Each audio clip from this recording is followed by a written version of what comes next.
Denying previous reports, Acer's founder states the company will still make tablets. Acer is not done with tablets. New models will be released in 2012. The company is apparently going to continue making Android tabs despite a slow start in reports stating the contrary. Acer's founder, Shih, likened it to the troubles the company experienced with early PC notebooks. It's a nice thought, but the man is wrong.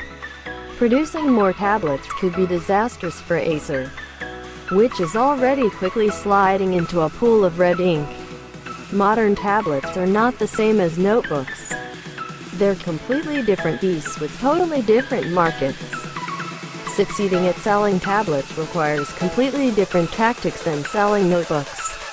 Acer's tried-and-true strategy of racing others to the bottom will not generate the same level of success.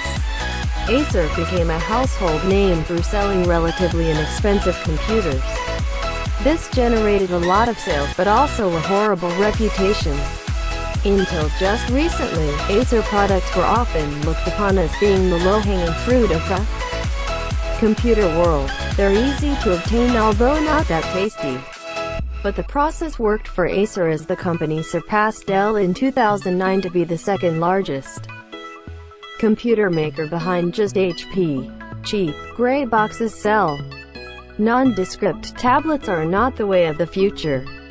Consumers either want an inexpensive tailored device or the iPad. Thirdly, as proved by Asus, a tablet designed by geeks for geeks is also another way. Anything in between is a non-starter. Acer's Iconia tab devices checks all the theoretical right boxes. Tegra 2 platform. The latest honeycomb install, a good screen, dual cameras, and plenty of expansion ports. But if you're shopping for specs, there is no reason to buy an Acer tablet over, say, a Asus Transformer or even a Samsung Gall tab. In the PC race, Acer simply cut corners and took shortcuts. It worked. But there aren't many ways to do that with tablets.